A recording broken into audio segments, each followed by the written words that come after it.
नंद बाबा बोले कि देखो ये गिरिवर गिरी न जाए जो अति विशाल अति भारो है, मिलजुल के या की मदद करो ये सब उमरी बारो है। कहने लगे कि अभी हमारा कांधा बारो है, सब मिलजुल करके थोड़ा थोड़ा एक नेक जोर लगाओ कहीं ये भारी पर्वत गिर ना जाए। इतने में माता यशोदा भी बोली कि यशोदा मैया यो कहने लगी कि सब अपनी ताकत यजमाओ, मेरे कांधा की मदद करो, सब लाठी लेकर लग जाओ। सब लाठी ले करके थोड़ा थोड़ा सा टेक लगाओ, थोड़ा थोड़ा मदद होगी। तो मैया आगे बढ़ करके सबसे कहती हैं मैया जब ताकत लगा करके लाला की सहायता करो। आगे अब कन्हैया के ठीक सामने राधा जी को देखा तो कहने लगी कि सुनो रे सुनो, वृषभान लली को उधर करो, मेरे कांधा को मन बट जाएगो। कांधा बोले बिन राधा के मैया गोवर्धन गिर जाएगो। बिन राधा के मैया गोवर्धन गिर जाएगो। आप राधा को अलग कर दोगे तो हमारा बल ही कम हो जाएगा, इनको सामने ही रखो। 7 दिन तक पानी बरसाता रहा इंद्र, और सोचा देखें ब्रज का क्या हाल हुआ। आकर के देखा तो एक तरफ चक्र जल और सोख रहा है और दूसरी तरफ अगस्त ऋषि पानी को पिए जा रहे हैं। क्या बात, शक्त का प्रसाद है।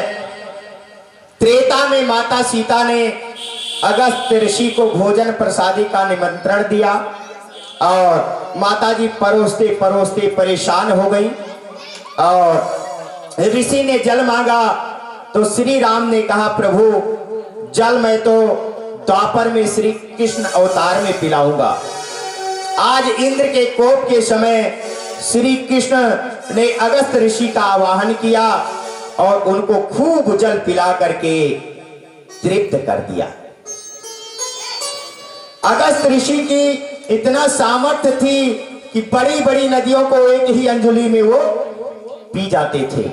ऐसे महात्मा है, समुद्र पी गए कि खात खात गिर गिर परे, उठी उठी गिर गिर खाए। असली ब्राह्मण वही है जो मांगी मांगी के खाए। भैया 2 पूरी और लाओ। इस तरह से अगस्त मुनि ने सारा जल को पी करके तृप्त हो गए। इंद्र द्वारा भेजी मेघमालाओं ने हार करके वर्षा बंद कर दी, तो सब ब्रजवासी श्री कृष्ण के इस अत्यंत अद्भुत कार्य की सराहना करने लगे और गोविंद ने पर्वत यथास्थान पर रख दिया। अब सोचते हैं कि इनमें से पैदा होते ही पूतना को मारा।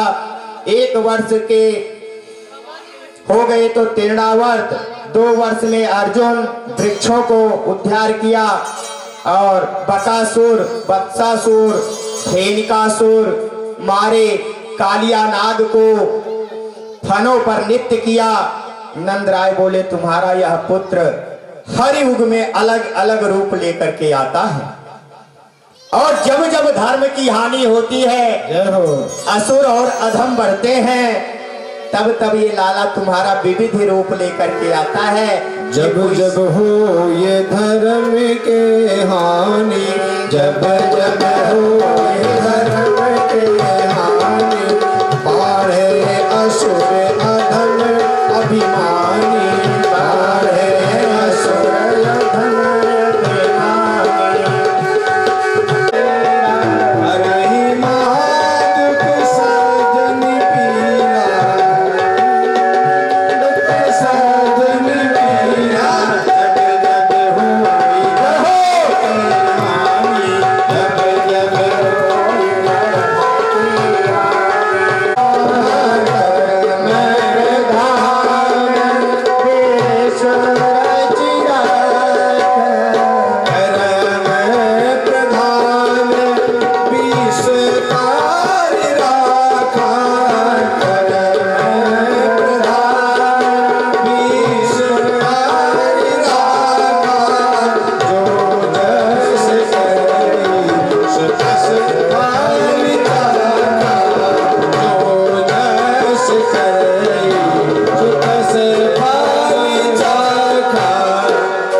कर्म प्रधान है, जैसा हम कर्म करते हैं वैसा फल हमको प्राप्त होता है।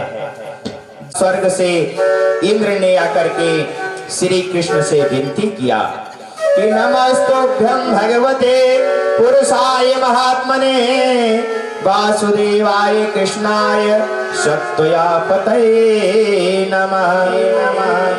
इंद्र ही आकर के जो कुपित होकर के मेघालय वर्षा कर रहा था, वही इंद्र जब नहीं जीत पाया तो कामधेनु लेकर के स्वर्ग से और भगवान कृष्ण के पास आया और पश्चाताप करने लगा। हे प्रभु, आप महात्मा हैं, आप पुरुषोत्तम हैं, हे श्री कृष्ण, हे यादव के पति वासुदेव, आपको नमस्कार है। हे प्रभु, आपकी माया का ब्रह्मादि पार नहीं पाते हैं तो हम अज्ञान आपको कैसे जान सकते हैं। जाने अनजाने में जो कोई भूल हुई हो उसे क्षमा करें। और गोविंद के दर्शन से इंद्र की बुद्धि का विकार रहित हो गई और हृदय की गांठ खुल जाती है, संशय छूट जाते हैं, कर्मों का बंधन छीण हो जाता है और जब उस पर परमेश्वर तथा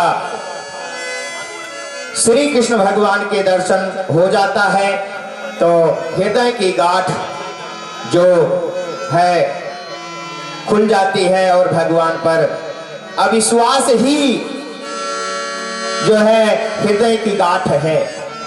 कभी परमात्मा पर अविश्वास नहीं करना चाहिए, क्योंकि परमात्मा लड़कैया बीती मस्ती माही जवानी, खेल कूद लड़कैया बीती मस्ती माही जवानी, आई बुढ़ापा अब का करबो, आई बुढ़ापा अब का करबो, दूर न होई परेशानी, अब नर चेतो तोरी दहिया बुढ़ाने, अब नर चेतो तोरी दहिया बुढ़ाने, अब नर चेतो तेरी देहिया भुलाने, ओरे भयो तने तापने लागे, ओरे भयो तने तापने लागे,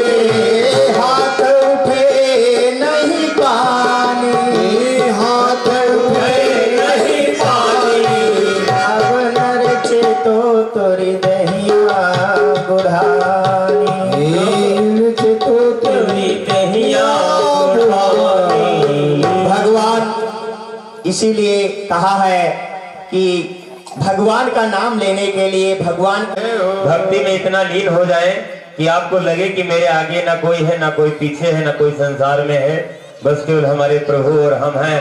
आंखें बंद करें और इस भजन को ध्यान से सुने। बोल हरि बोल हरि हरि हरि बोल केशव माधव गोविंद बोल।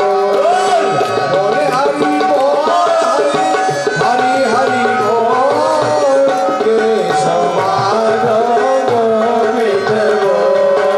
बोल हरि हरि हरि बोल। और ये गाना केवल मेरे लिए नहीं है, आप सभी के लिए है। मुंह से कीर्तन और हाथ से ताली बजाएं तो हाथ से ताली बजाने के बड़े बड़े गुण होते हैं, ज्यादा व्याख्या नहीं करूंगा। और हाथ से ताली, मुंह से भगवान का भजन।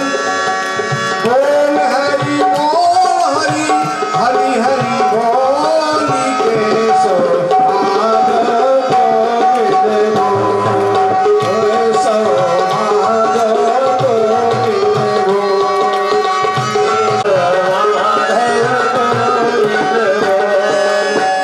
नाम प्रभु का है सुखकारी, नाम प्रभु का है सुखकारी। पाप कटेंगे क्षण में भारी, पाप कटेंगे क्षण में भारी। नाम कपिल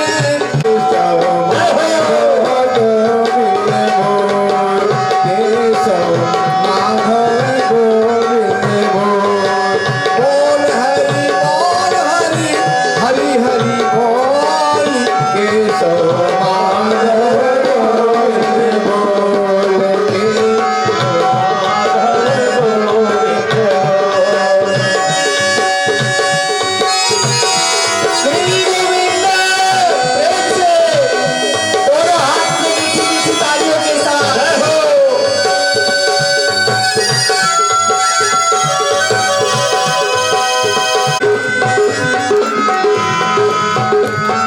भगवान के पावन नामों को लेते हुए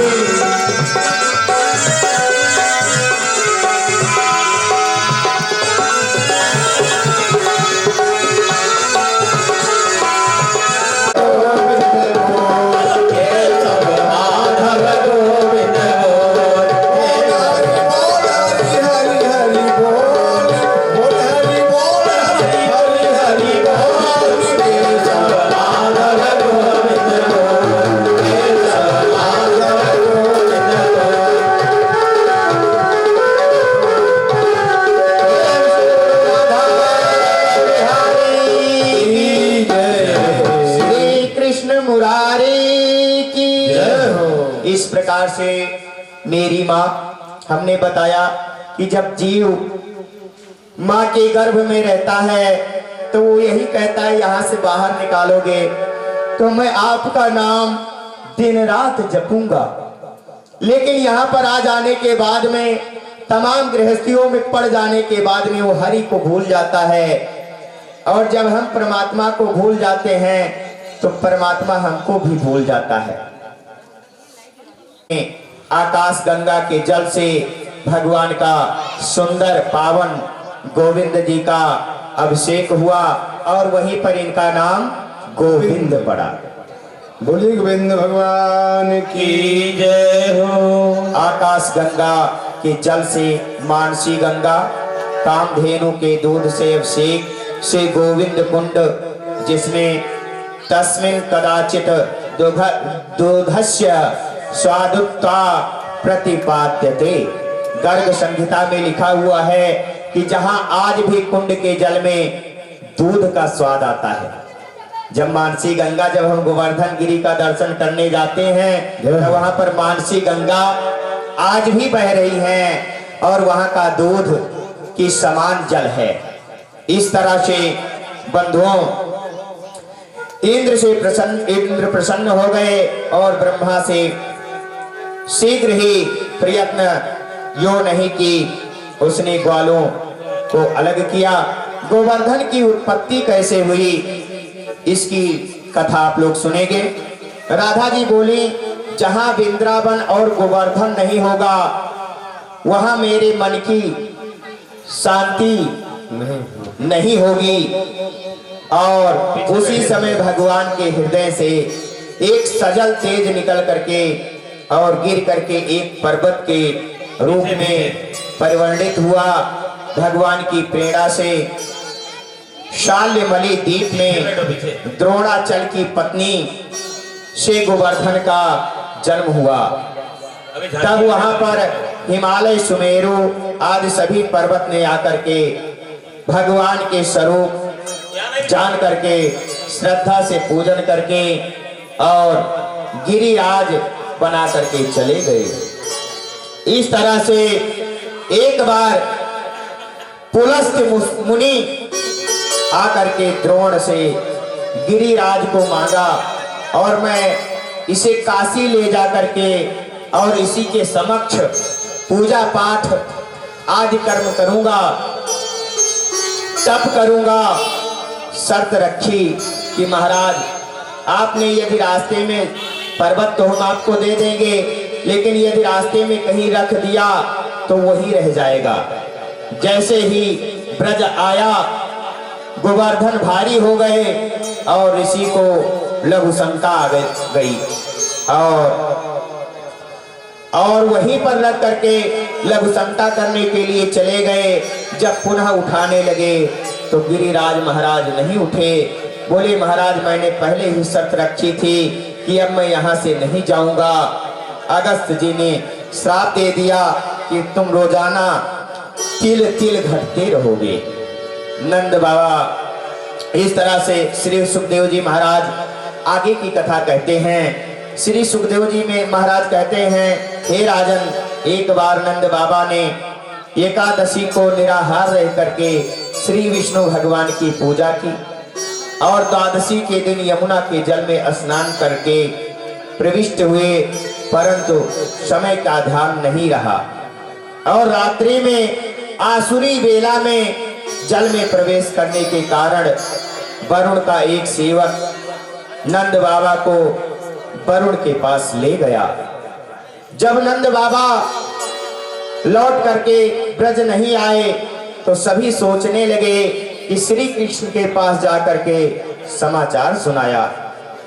गोविंद श्री कृष्ण को सभी वहां पर झुक करके प्रणाम कर रहे हैं। नंद बाबा ने ब्रज में आकर के सबसे कहा कि कृष्ण तो साक्षात भगवान है। वरुण ने स्वागत किया, प्रार्थना की और कहा कि मेरे सेवक ने नंद बाबा को यहाँ ला करके अपराध किया है और इसे तथा मुझको क्षमा कर दें।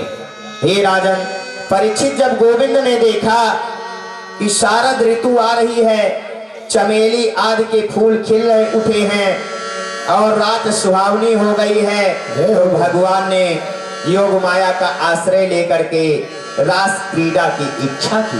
क्या बात है कि डोलहि त्रिविध पवन सुखदाई, डोलहि त्रिविध पवन सुखदाई, लगता प्रबोधित है अतुराई, लगता है तो एक प्रभु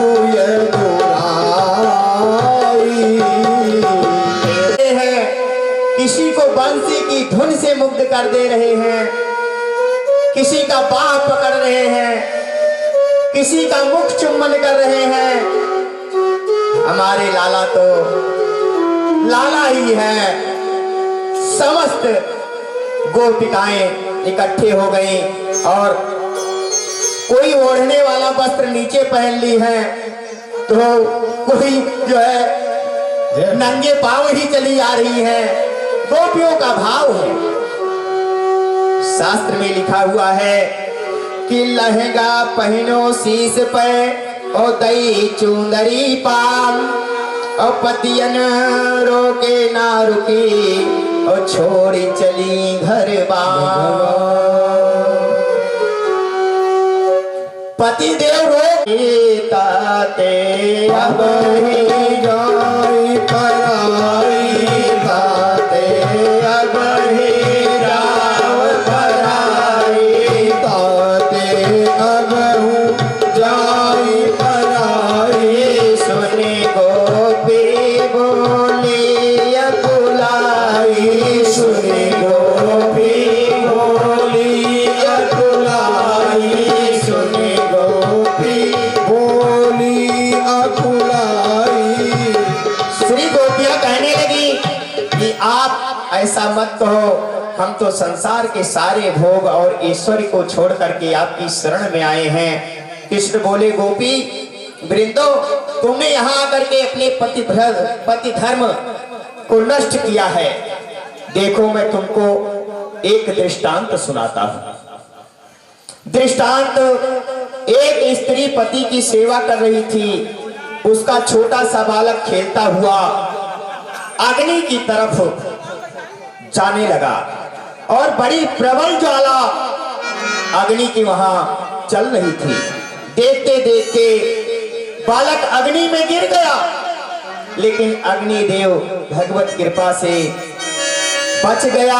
अग्नि शीतल हो गई और बालक नहीं जला। और पति व्रत के प्रभाव से जो पति की सेवा में लगी रही और बालक जला नहीं, अग्निदेव ने शीतल कर दिया। श्री कृष्ण का इस प्रकार से दृष्टांत सुनकर के गोपियां भगवान से बोली, हम भी आपको एक दृष्टांत सुनाते हैं, सुनिए। एक स्त्री का पति परदेश को नौकरी करने गया और उसके जाने के बाद पति के फोटो की पूजा अर्चना करती थी। कुछ दिन बाद एक दिन उसका वास्तविक पति आ गया। उस समय वह पूजा कर रही थी। उसका वास्तविक पति द्वार पर कुंडी खटका कर रहा था।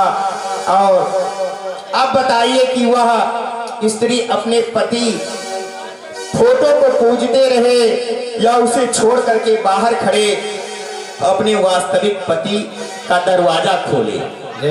भगवान श्री कृष्ण कहने लगे गोपियां, अब इसका वास्तविक पति ही आ गया है, तो फोटो पूजा छोड़ करके दरवाजे पर खड़े पति के लिए दरवाजा खोले और इससे उसको कोई दोष नहीं लगेगा। कई माताएं होती है ना, पाल दियो पालना झूल रहे तीन देव बन करके ना माता अनुसुईया ने पाल दिया पालना झूल रहे तीन देव बन करके लालना।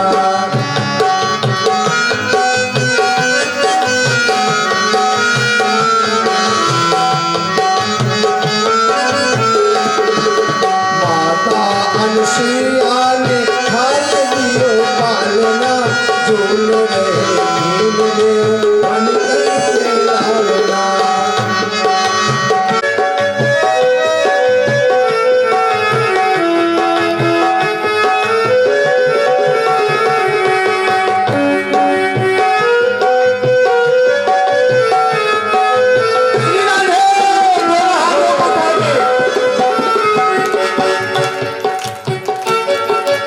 इस तरह से पतिव्रत का इतना बड़ा महत्व शास्त्र में बताया गया है कि आज पति व्रत के कारण से सती अनुसुईया ने तीनों ब्रह्मा विष्णु महेश को नन्हा नन्हा बालक बना दिया। और बढ़िया तेल का तो नहीं मैं जानती, लेकिन तीन महात्मा आए थे और वो तीनों यहाँ पर लेटे हुए हैं। यदि ये आपके पति हो तो अपना अपना पहचान करके उठा लीजिए। अब बताओ कितना विषम परिस्थिति आ गई। बालक जब छोटा हो जाए, कहा पति देव उनके ब्रह्मा जी दाढ़ी वाले थे, दाढ़ी से ही उनकी पहचान थी। अब वो छोटे बालक बन गए, पहचानने में बड़ी दिक्कत हो रही है। कहा वो इनकी परीक्षा ले रही थी सती अनुसुईया की, कहा सती अनुसुईया माने तीनों देवियों की आज परीक्षा लेना प्रारंभ कर दिया।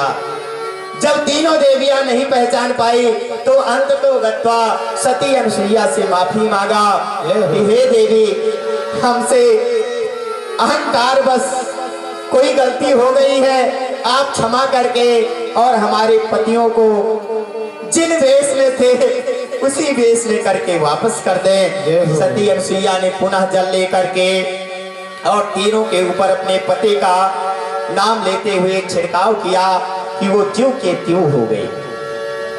मेरी माँ, पति व्रत कोई साधारण चीज नहीं है। पति व्रत कोई साधारण चीज नहीं है और माता पिता की सेवा करना कोई साधारण चीज नहीं है।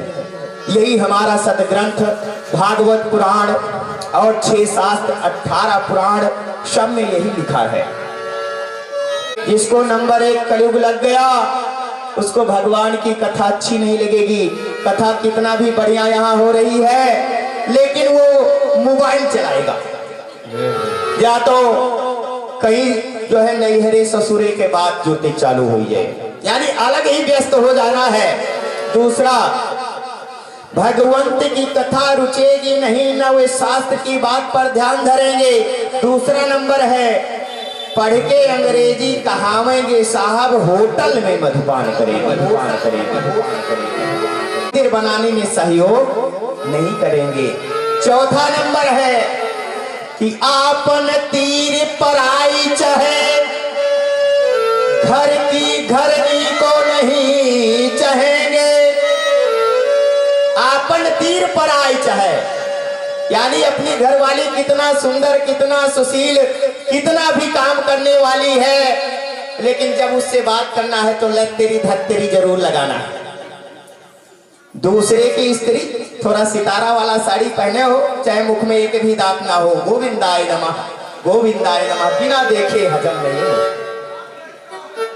ये हम अपने जेब से नहीं बोल रहे, सत्यनारायण भगवान कथा में चंचल जी ने स्पष्ट लिख रखा है।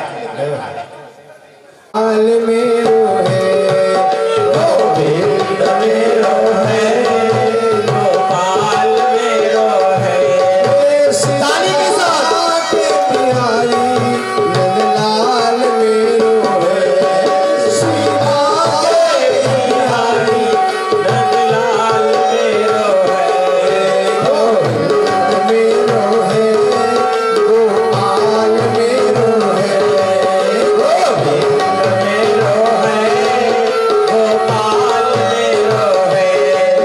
मेरो जग से निरालो सावरिया, मेरो जग से निरालो सावरिया, प्यारे हाथों में प्यारी मुरलिया, प्यारे हाथों में प्यारी मुरलिया,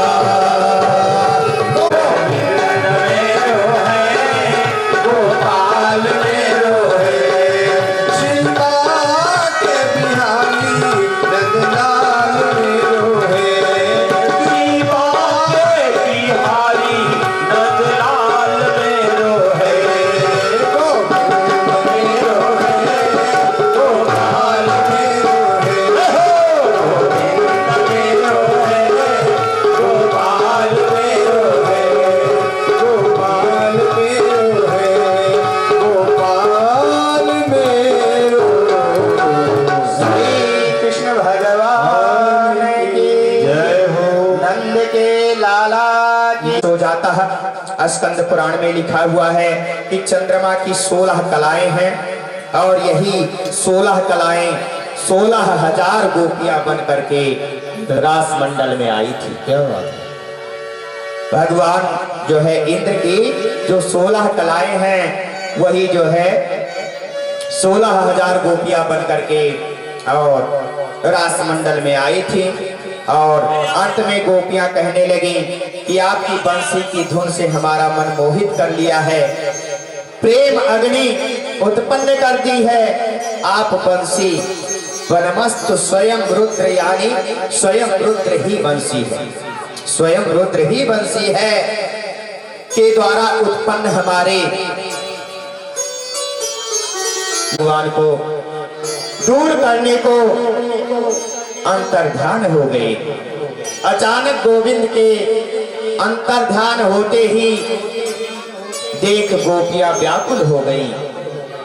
जैसे हाथी के बिना हथनी व्याकुल हो जाती है, परेशान होकर के कहने लगी कि हे बट पा करी करीला, तुम देखे मोहन गुणशीला, हे रसाल है पनस सुजाना, तुम आवत देखे इत तांधा। जब आगे खोजती हुई बढ़ी तो उनको श्री कृष्ण के चरण चिन्हों के साथ साथ एक स्त्री के भी चरण चिन्ह दिखाई दिए। सभी सोचने लगे कि यह परम भाग्यशालिनी है। एक स्थल पर उन्होंने देखा कि गोपियां सोचने लगी कि नंद के लाडले के साथ जाने वाली स्त्री के पद चिन्ह हैं।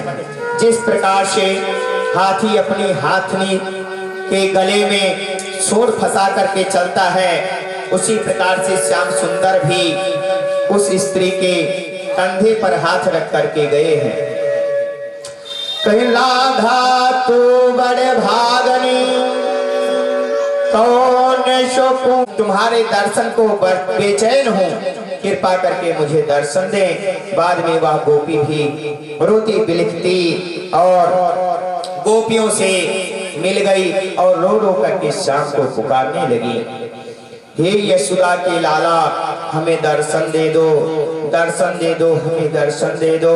हे ब्रज के गोपाल हमें दर्शन दे दो। नाना प्रकार से गोपियां बिलखती हैं और घनश्याम तुमको ढूंढने जाए कहाँ कहाँ, घनश्याम तुमको ढूंढने जाए कहाँ कहाँ, अपने विरह किया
जब आप चलते थे तिरछी तिरछी चितवन से देखते थे, आपकी जुल्फें कितनी अच्छी लगती थी और ये सबको देख करके हमारे अंदर मिलन की ज्वाला जल गई है। इसलिए अब उसको कहाँ बुझाएं, आप है तो मिलते नहीं हैं, ध्यान हो गए हैं। आते ही नगर में जुल्फी में वो मुस्कान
उधर भागे और जल्द से शिव वाटिका में प्राप्त है, लेकिन अपने गोविंद के लिए, अपने भगवान के लिए अगर हम उसका दशवांश भी ईश्वर में नहीं लगाते हैं तो वो सब संपत्ति मेरे लिए बेकार है। इसलिए इसी संबंध में हम कुछ उद्देश्य को पहले निर्धारित करते हैं। जैसे लड़की की शादी करना है या अन्य कोई कार्य करना है तो हम अपने कुछ उद्देश्य को निर्धारित करते हैं, तभी हमें आगे चल करके सुख की प्राप्ति होती है। ज्यादा समय नहीं लेंगे, बस 2 लाइन में कहना चाहेंगे कि उद्देश्यों का निर्धारण कर, उद्देश्यों का निर्धारण कर, हे बंदे तू आगे बढ़, आगे उद्देश्यों का निर्धारण कर, हे बंदे तू आगे बढ़, सफलता तेरे चरण चूमेगी आज नहीं तो कल। जय हो, जय हो। अब मैं 2 लाइन अपने गुरुवर के लिए कहूंगी। मुझे तुमने गुरुवर बहुत कुछ दिया है, मुझे तुमने गुरुवर बहुत कुछ दिया है, मुझे तुमने गुरुवर बहुत कुछ दिया है, मुझे तुमने गुरुवर बहुत कुछ दिया है, मुझे तुमने गुरुवर बहुत कुछ दिया है।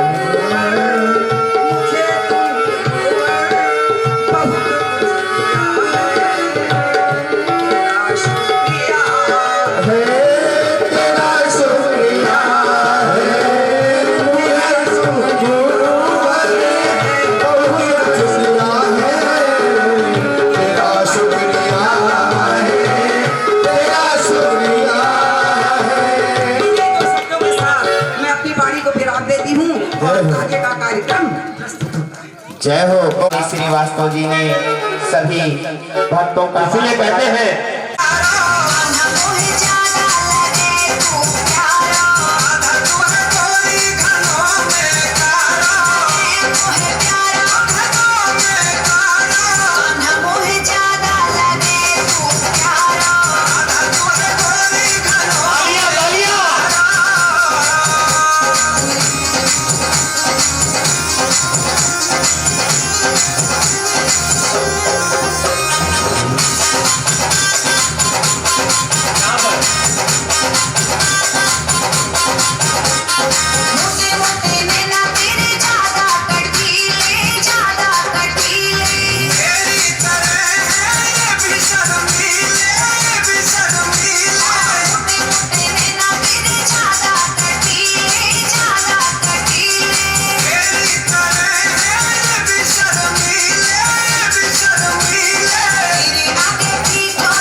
पीछे चले जाइए।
बहन हमारी गुड़गांव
कोई लेना चाहे जिसका पर्स है वही लेगा, दूसरा कोई नहीं लेगा। यहाँ रखा हुआ है, जाते समय अपना अपना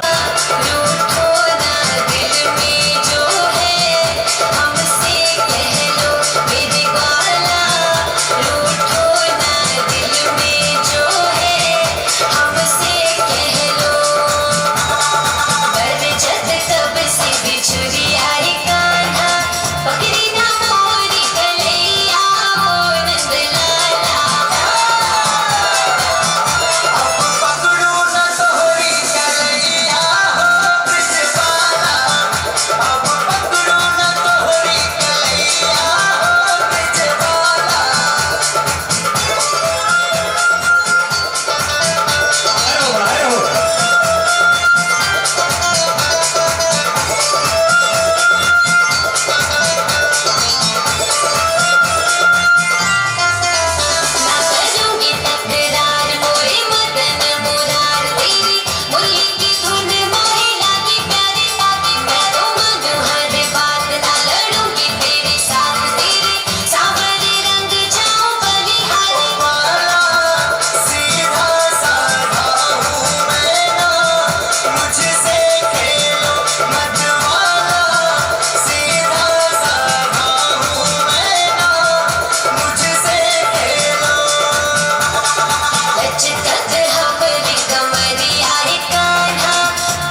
लुट जाऊंगी शाम तेरी लटे करने पे, बिक जाऊंगी शाम तेरी मटे करने पे, लुट जाऊंगी शाम तेरी लटे करने पे, बिक जाऊंगी शाम तेरी मटे करने पे। अरे वो तो मधुर मुस्काए गो, मोह प्रेम को रोग लगाए गो, मोह प्रेम मेरी शाम समाए गो, मोह प्रेम को रोग लगाए गो।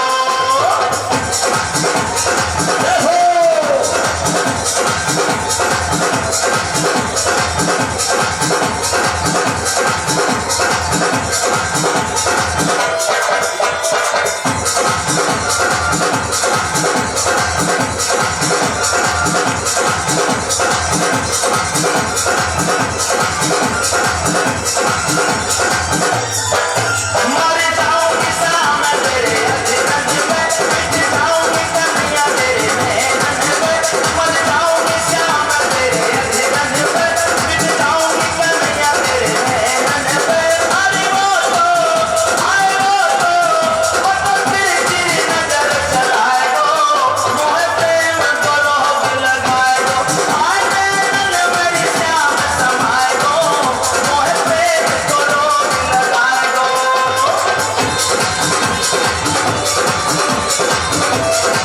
कन्हैया लाल की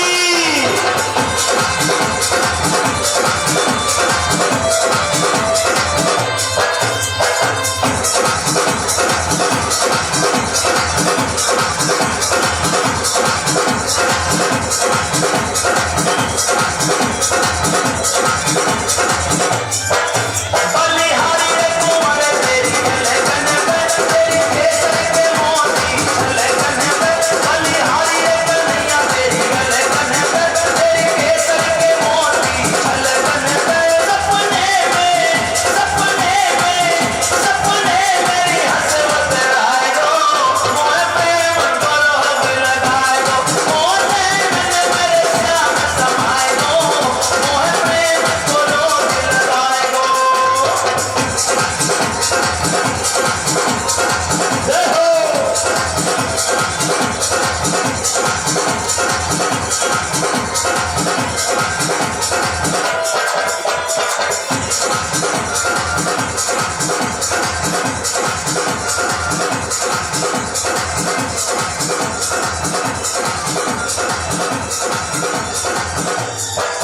दीवाने भरे अति सब द्वारा, पागल मोह प्यारो रे नंदलाला, दीवाने भरे अति सब द्वारा, पागल मोह प्यारो नंदलाला।